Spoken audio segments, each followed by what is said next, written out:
Hi, everybody. I'm Jim Garrison.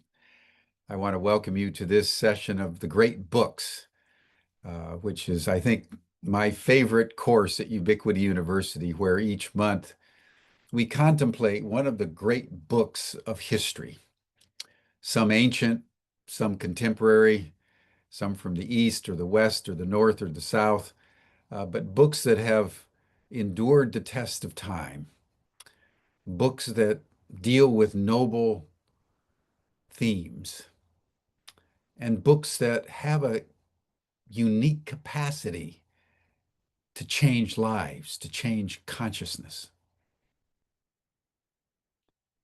The great book that we're contemplating this month, which we began last month, is the first work of John Mack on the quite mysterious and extraordinary phenomenon in the UFO history of abductions.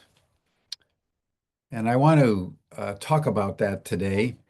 I gave a history of John Mack and various related matters last month. So this month I want to go textual and really go into what he garnered from the hundreds of people that he interviewed over the years. Before we do that, I just want to make note that if you're interested in the abduction phenomenon, we have a course coming up with Bertie Jaworski. Georg will put the link in the chat box next Sunday on the 22nd of June. And then this Sunday, we have a summit that Georg has produced, bringing together European UFO, UAP disclosure specialists, scientists, and so forth to discuss the state of disclosure in Europe. You know, almost all the attention is what's going on in the United States, and rightly so. It's the United States that is far in advance of any other country or place in the world on disclosure. But the Europeans are slowly getting it together. And so we're going to be having the first ever summit on the European UAP disclosure movement. So Georg will put that link. It's completely for free and just as a public education, like this great books course is. For the edification of the public, it's also obviously available to our students for credit. And then finally, Georg is going to put in the link in the chat box, a link to the course that we have been organizing for in August, between the 4th and the 9th of August in North Carolina, with Bertie Jaworski, who's going to be teaching remote viewing by day, and Chris Bledsoe, who's going to take us out and view the orbs by night. And I raised this because the link has only been up for a few weeks, I think less than 2 weeks, and it's already almost sold out because of various constraints in the small little town that we're going to be in. We're limited to 50 people, and I think we've hit 44, 45 as of yesterday. So if you want to avail yourself to one of the most unbelievable experiences, remote viewing with Bertie Jaworski, and then observing and bringing down the orbs with Chris Bledsoe, you should sign up because it's going to be something. Those two people have never come together before. And so it's very, very exciting. And, you know, I just want to say a word about our extraterrestrial studies program. Georg, you could put that link in too. It's the only program in the world that's on explicitly extraterrestrial awareness and communication. Our partner is Bertie Jaworski in transdimensional mapping. We believe that disclosure is now in the hands of the public. The governments have revealed what they've been compelled to. The US government has really said what it needed to say. They're here. They have retrieved craft. They have retrieved biologics. They're here. There's zero doubt. We now know that. So it's up to us, the people of the world, to educate ourselves in who these beings are, what their intent is, and how do we begin the process of establishing intelligible communication with them so that we can build a collaborative relationship matrix, because they're here for a reason that we need to understand, that has to do with human survival as we teeter on the brink of self-destruction. They've been warning us for many years about our nuclear war and nuclear power programs. They've been warning us for many years about our environmental destruction. If they had wanted to take over, they would have done so many, many years ago. They're here because they're concerned about the mental health of the human race, because of the way we're treating each other and the way we're treating this precious, precious, precious planet of ours. And one of the things we now have extensive evidence for is that one of the things they're doing on our planet is they're abducting human beings, taking them up into spacecraft, taking them into other dimensions. And that brings us to the presentation today on John Mack's masterwork, Abduction, that he wrote, published in the early 1990s, about how he got involved, some of the challenges. And so what I often do when I do my Great Books presentations, the first month is on context, history, philosophy, undergirding psycho-emotional aspects of the author and the time. And the second month is about the text. And so that's what I want to focus on today. I have a hard stop at the top of the hour, so I need to be time efficient today.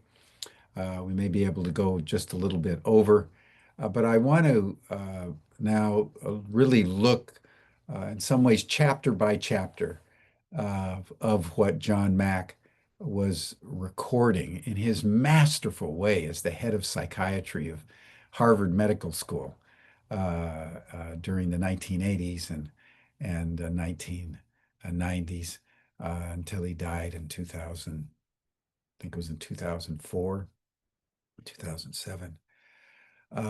And he did over 325 hypnosis sessions with around 60 abductees over the 5-year period, starting with a woman named Melissa Bucknell in 1986, who came to him.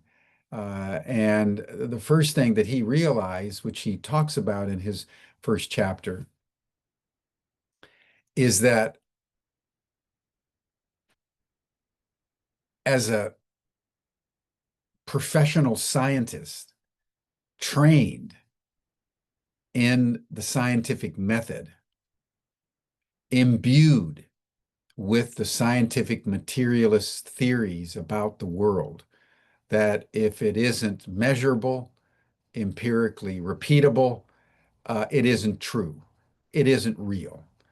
Consciousness is a mere epiphenomenon of the mind. Any talk of UFOs or the invisible realm of ghosts or spirits or ETs is all superstition. The only thing that's real is time, space, and causality on planet Earth. And if you can't measure it in a repeatable way within the existing paradigm provided by science and culture, it isn't true, period. And the first thing he realized, therefore, which is very important for all of us to understand, is that science does not proceed by experimentation.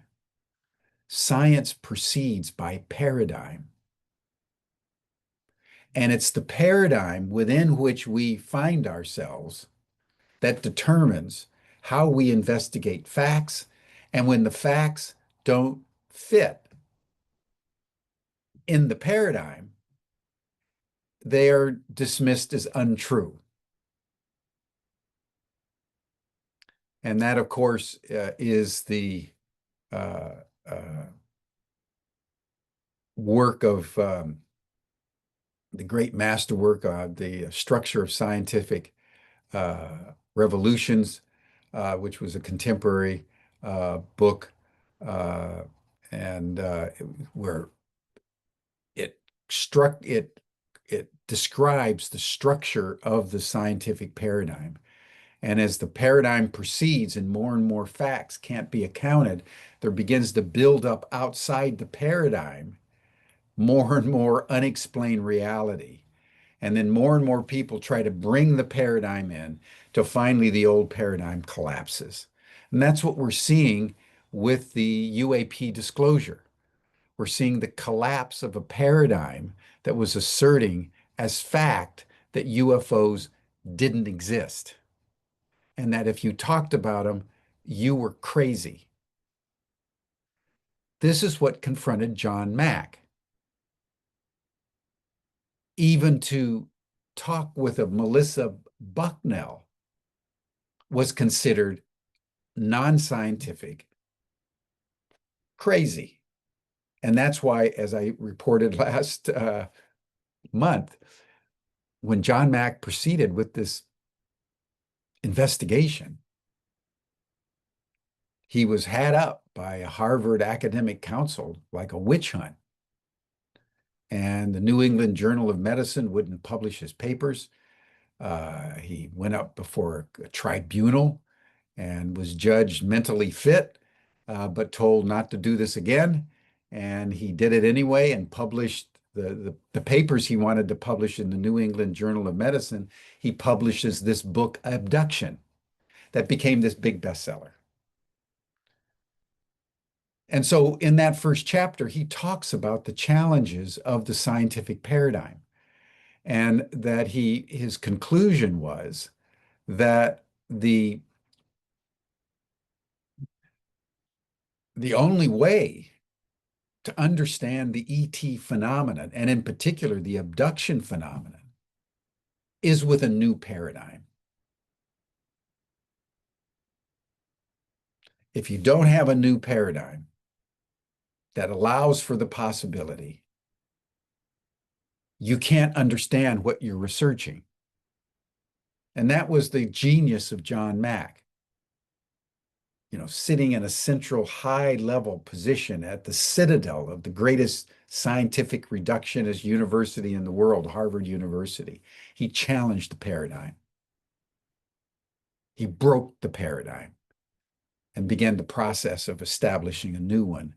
And he's one of the giants of our time. That's why I consider Abduction a great book. Then he goes into the second chapter on sightings and abductions, this whole phenomenon of repression by the government and obfuscation by the military and denials by the Pentagon and all kinds of ways that the government and the scientific community and the academic community and intelligence community, the CIA, sought to squelch and repress and marginalize any discussion about the abduction phenomenon. Nevertheless, that doesn't make it untrue. Just because Galileo was silenced doesn't mean that the earth is the center of the universe. It isn't, period.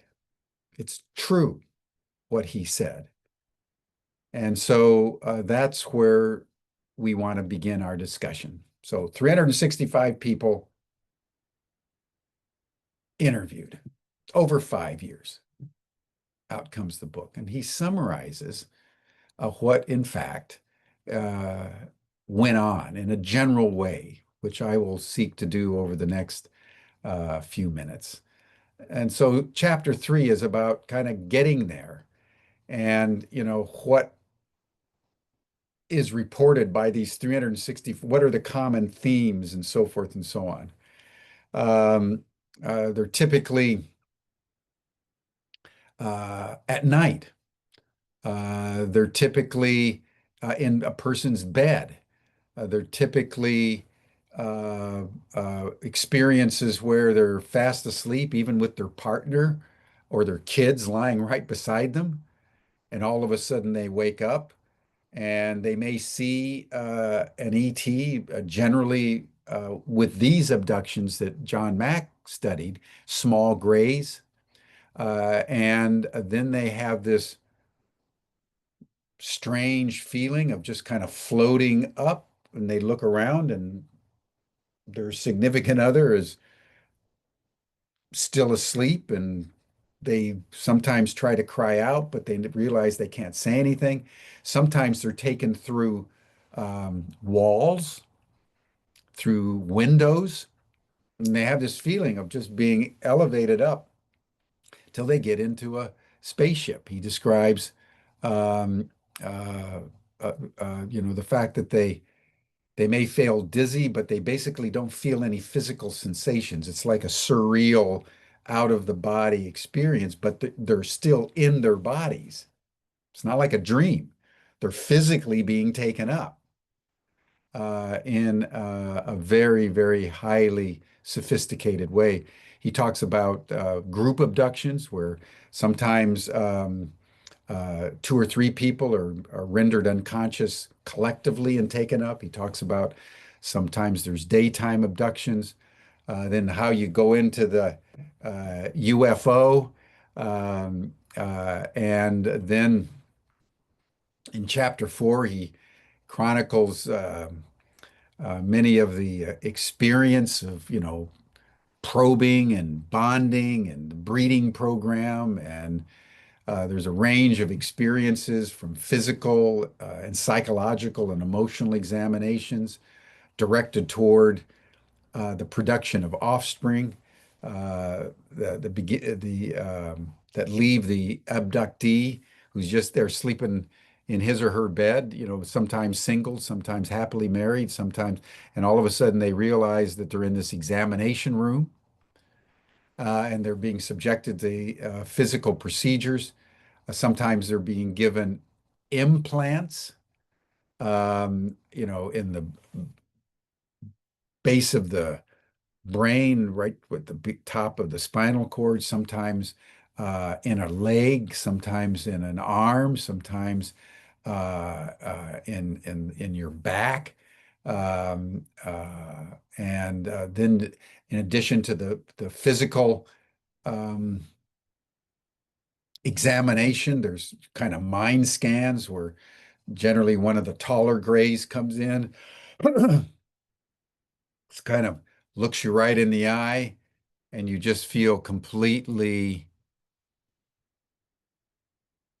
open to a mental telepathic scanning of all your emotions, all your memories. And that's an experience in and of itself, to have not only your body probed, but your mind, your emotions, your memories probed, and somehow extracted. If you remember Harry Potter, and they could extract the memories. Then that you go through reproductive procedures, taking sperm from men, taking eggs from the women. Sometimes there's fetal and embryonic extraction. Sometimes a woman is somehow impregnated, and then a few months later she's abducted again. When the embryo comes to the first or second, first rather the first trimester, and it becomes viable, then she's brought up again into the spacecraft, and then it's extracted out and put into a hybrid program, uh, so that the abductees are often confused and distressed. Sometimes this is intensely painful, particularly when they put these big needles in. But we need to understand that these abductions are basically the way we treat animals. You know, we find a bug in the forest that hasn't been found before, and we examine them and we stretch them out and we poke them and we may kill them and, freeze them or put them in formaldehyde and then tack them up and add to the species. And, just think of what we do to mice in the laboratories. There's this inquisitiveness. It's a scientific inquisitiveness of a superior species to a lesser species to figure out, how do these little humans work? Poke them. And sometimes these fantasy women come in with the men, and all of a sudden the men are having this erection, and they, spill their seeds inside the womb of this ET that is just possessing them just as involuntarily as the women who surrender their eggs or their embryos. It's an extraordinary process. I mean, it's invasive at the same level of human invasiveness of other species on our planet, which we do in a routine way. The way we treat animals on planet Earth is appalling at every level. And now the extraterrestrials are doing to us what we've been doing to others. I wonder if we'd been treating the plant and animal kingdom on planet Earth the way we want to be treated. I wonder if that would have informed the way the ETs are treating us in these abductions. Worth pondering. Worth pondering. Then chapter 5 goes into, more on the mental testing and the hybrid children. It's really an extraordinary thing where uh, these children are produced. Sometimes they're put in kind of tanks, think Avatar, where the avatars are kind of floating in the tank of some special liquid, then they're activated. Sometimes the humans are taking into this what they're calling breathing pools, which it's a kind of a liquid, but they can still breathe.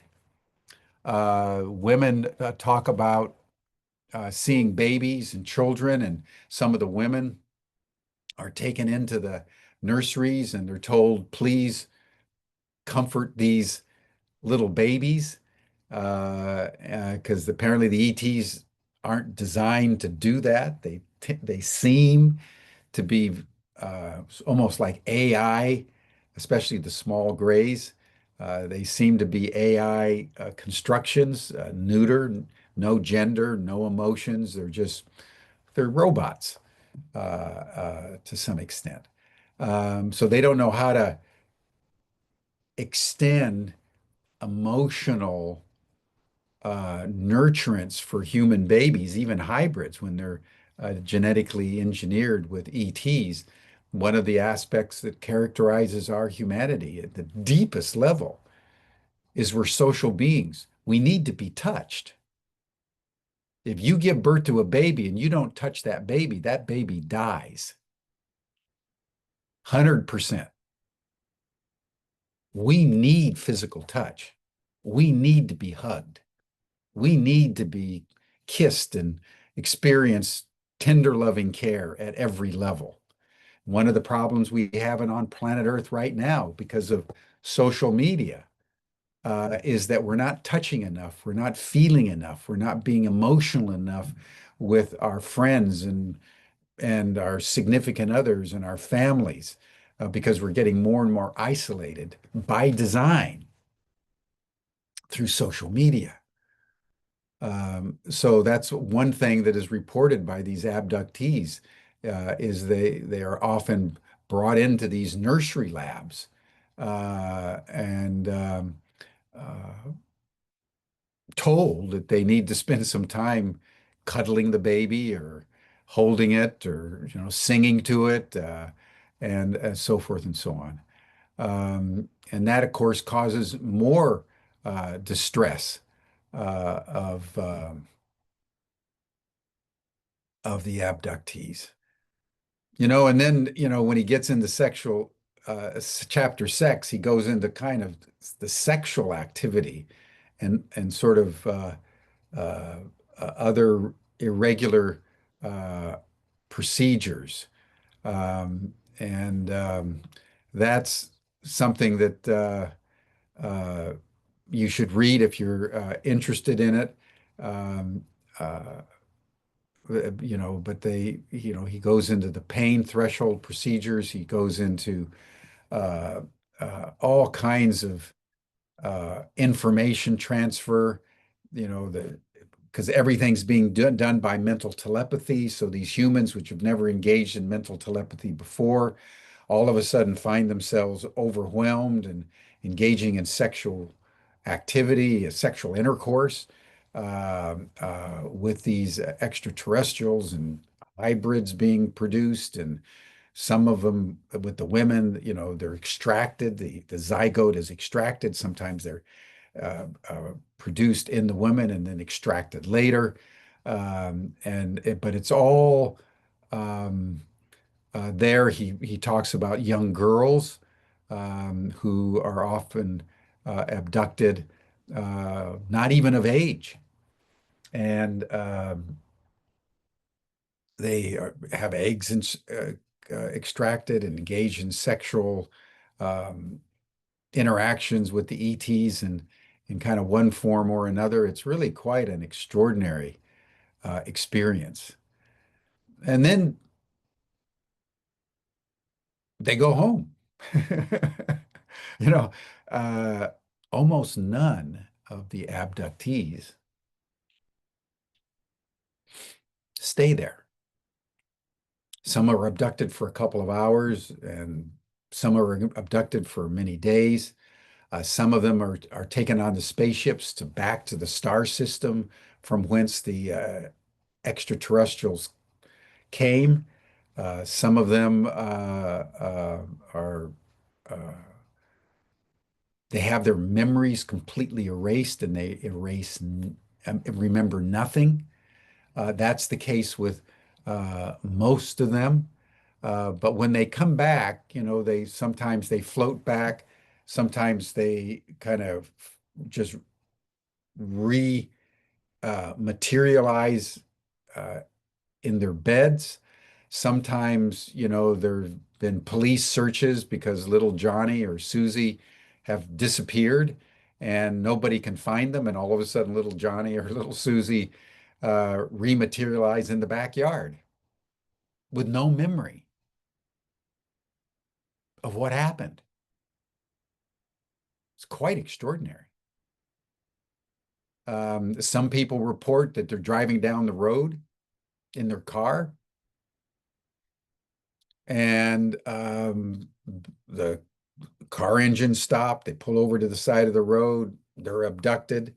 And then when they come back home, they find themselves parked in their own garage. and they have no memory of what happened.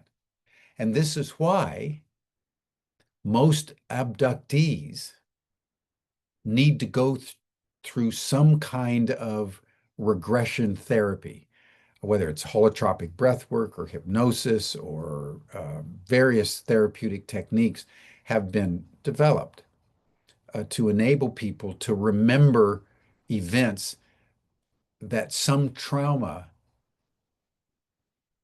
precluded them from being able to recall. So uh, that's why the abduction phenomenon stayed as um, quiescent as it did, because one of the things that the ETs would do is just erase your memory. And you had no idea what even happened. And you may, like Betty and Barney Hill, remember the very famous case in 1961, husband and wife driving back from a little vacation in New Hampshire, minding their own business, and it was late at night, and all of a sudden they saw this big light and this craft tracking them, and make a long story very short, they ended up pulling over into a side road, and then they were abducted. And then when they came back, uh, they found themselves pulling into their driveway. How does that happen? And they had kind of headaches and unease and kind of nightmares, and they couldn't remember anything, but they thought something had happened. And then uh, they talked, I think, to was it Bud Hopkins or one of the people that knew about this, and he recommended that they go through a psychological regression therapy with this, world expert in hypnotherapy, and they did separately, and they began to remember that they were taken up out of the car and taken into a spaceship, and and they were both physically examined, and Betty remembers asking the ET, "So where are you from?" And they told her the star system that they had come from. And Barney has his memories, but it only happened after, I don't remember the exact number, but 4 or 5 um, uh, regression therapy sessions, where each session they went deeper and deeper into an experience that at the time the ETs had erased from their memories. So that's a very important aspect of what takes place in the abduction phenomenon. So let me conclude, and then we can open it up to questions. I'd love all our students to get prepared to raise your hand, and I'll call on you. But I want to make a couple of concluding, summarizing remarks. And number one, the findings and the summary conclusions of John Mack have been corroborated by, Kathleen Marden, if you know her,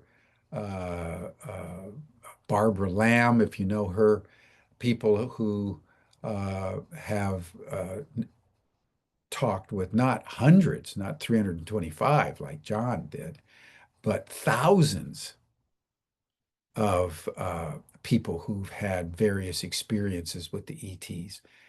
And basically, they corroborate, for the most part, with additional details, pretty much everything that John Mack said in his original book on abduction. The second thing, which I think is really important, and that is that no matter how traumatic the experience seemed to be at the time, sleeping in your bed, All of a sudden, you're in space camp on an examination room, stark naked, and they're poking little things in your body and doing all kinds of things to see how you work. The real trauma was not that. The real trauma is the explosion of the paradigm that the abductees had, which, like most of us, UFOs don't exist. This isn't happening to me. It's impossible. The explosion of the paradigm, given the incontrovertible reality of the experience, induced a transformation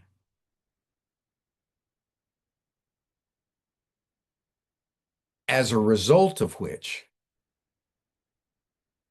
they felt that this was one of the most important experiences in their entire life, if not the most important transformational experience in their life. And they became more open-minded. They became more compassionate. They became more environmentally sensitive, more politically aware, more tender, loving, and kind with their fellows, and realizing that they had a mission on Earth far beyond the scientific reductionist paradigm and far beyond the conventional wisdom of the day. Many of them became crusaders and started to work, full time in the either MUFON or the UFO movement in one way or another. We're having a course right now, which is being conducted by Linda White, who's doing a PhD at Ubiquity University in our ET Studies program. She's been, I think, for 40, 50 years, a psychotherapist and with a specialty in trauma. She's had her own ET experiences, and she convenes our circle of people who've been abducted, who've had ET experiences. And she's doing a course right now in our ET Studies program about the abduction phenomenon and about the trauma. And this is the third point. The enduring trauma is not the experience. It's not the explosion of the paradigm. The enduring trauma is what the abductees experience at the hands of their families, their schools, their communities, who don't believe that what happened to them is true because they're still back in the old paradigm. So that the trauma, extraordinary, is the clash of the paradigms and the refusal of the spouse, when he or she wakes up the next morning and, geez, you know what happened to me? That can't happen. Don't talk about it. I know a woman who was abducted when she was 18, and when she finally got married, she felt she needed to tell her husband to be, and he said, well, I'll marry you anyway, but on the condition that you never talk about this again with me or anybody else. That causes trauma. Because when you know the truth and you're forbidden to tell the truth, it creates a contradiction, a negative polarity in the psychic field that constitutes you. And it can have very bad effects on your body because your body and your consciousness are interactive. So these are some of the aspects that we're dealing with as more and more abductees feel safe enough to come out, like the gays 30, 40 years ago. It became safe finally for the gays to at least talk about it. And so when one comes out of the closet, it's a profoundly liberating feeling both for the person involved, but also for the society at large, because that's what makes societies grow is the expansion of the boundaries of mutuality and respect and inclusion. I will leave it at that. But it's a great book. I recommend it to everyone. And I'd like to now see some folks raise your hand. You'll see the hand there at the bottom of your Zoom screen. Would like to have any of you want to ask a question or make a comment.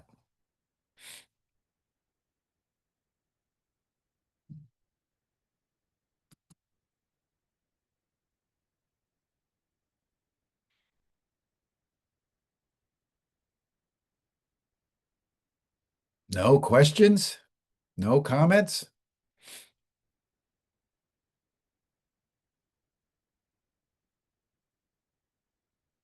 There we go. Okay. Tatiana, I promoted you to panelist. Open up your video and turn your, yeah.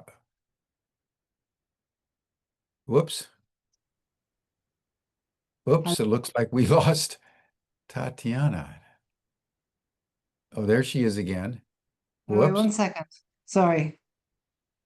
Here I am. There we go. Hi, Jim. Hi, Tatiana. Lovely to see you. Very good to see you. Always a Yeah, pleasure. I am. I have to say, I am fascinated, but mostly by the paradox and the similarity to a daimon or the shapeshifters and the tricksters and in the fact that we have a physical presence and yet immaterial things happen. They come in the blink of an eye and they come when there are other people present, Yes. and yet no one sees them. And so there's this incredible paradoxical presence. And it seems to me there's been a lot of talk about ascension and how this time round, possibly, some of humanity will be able to ascend in their physical bodies. And so I'm feeling that. Also, the other thing that is coming into Good this to point. play Good point. is that a lot of the aliens actually look like the way that fairies were depicted, kind Mhm. of bigger heads, smaller bodies, gangly limbs, big eyes.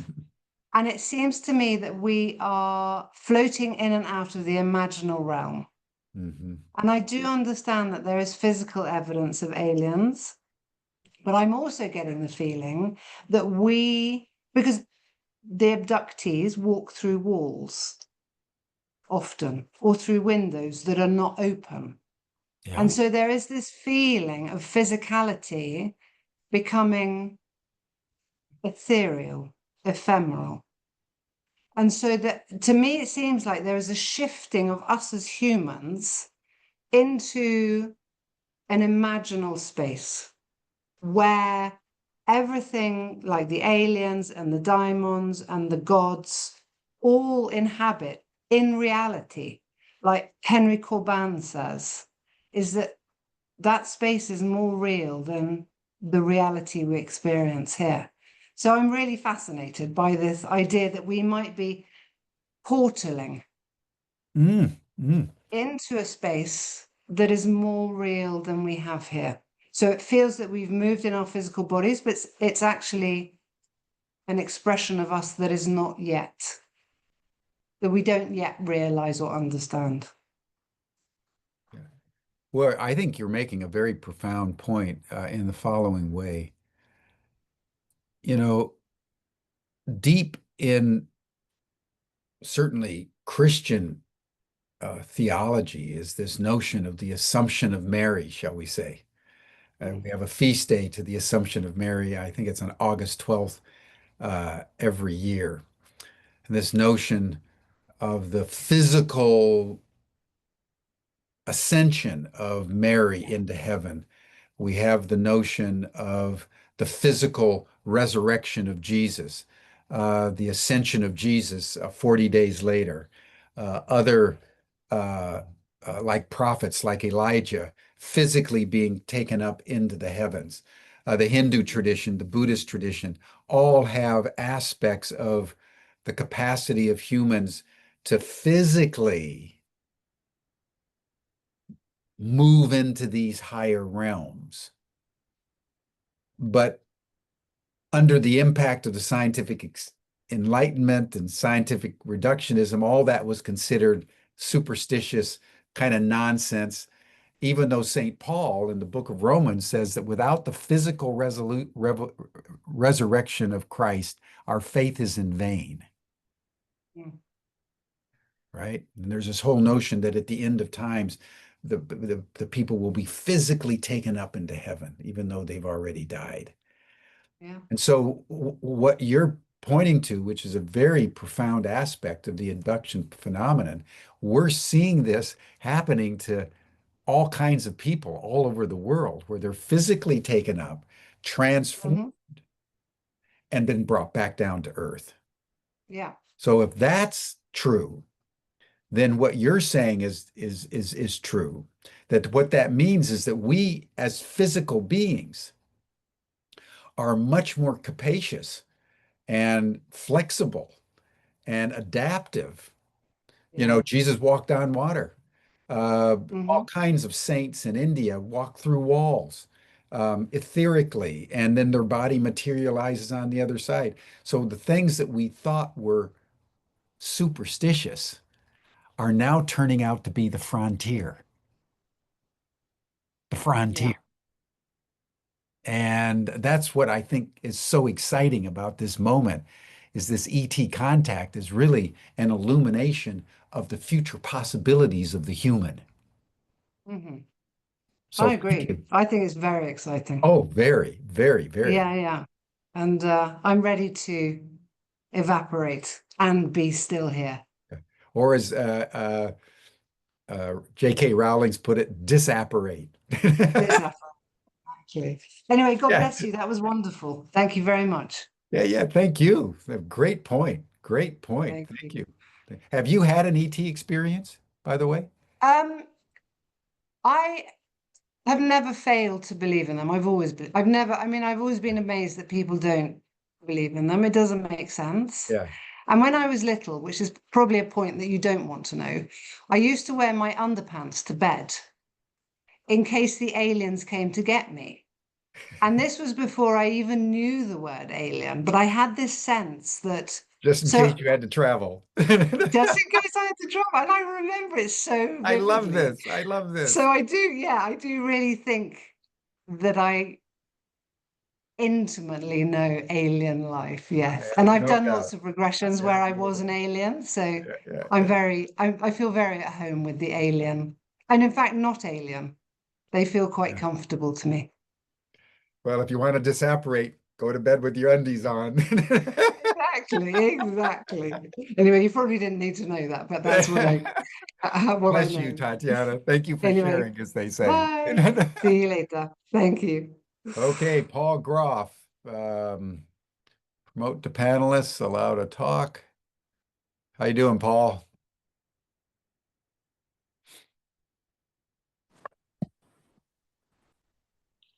Am I unmuted? Yeah. Yeah, okay.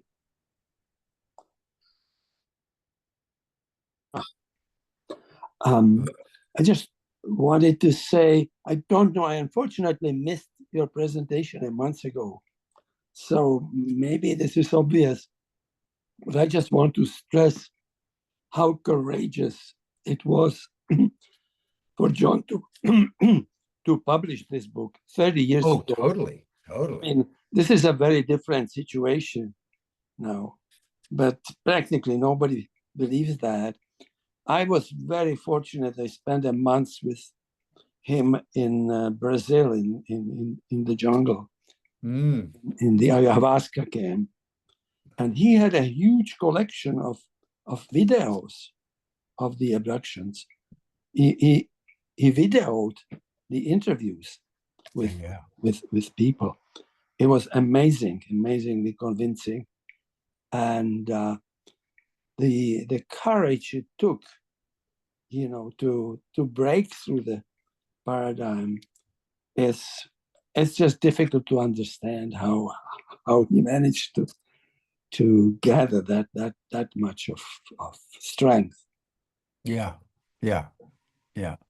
It's easy 30 years later to talk about it, but at that time it was extremely difficult, and he's gone through huge problems Oh, that he overcome. well, I detailed last month the trial that he went through and the ridicule and the rejection by his scientific colleagues, um, and publishing the book anyway, and then publishing his second book, Passport to the Yeah, yeah, Cosmos. He was an extraordinary man at the level of Copernicus and yes, absolutely, Bruno and absolutely, Galileo. absolutely. One of the giants of our time, like your brother Stan. He's one of the giants out there. It's really extraordinary, extraordinary. Yeah, they were actually good friends with John. Yeah, yeah, Yeah. yeah. Well, I had the privilege of meeting him. He was at one of the State of the World forums. We got to know each other. I stayed in touch with him. He was an extraordinary man, extraordinary man. So I thank have you, Paul. Yeah, I have to go back. I have to find your recording a month ago. I'd like to certainly see that.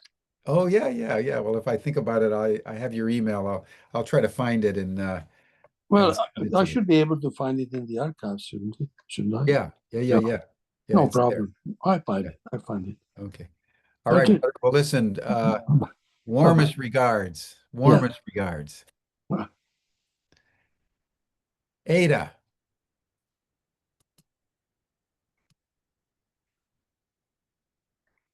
So, Okay. hi, Ada. See, I could put my face on there. Let's see. Can you hear me?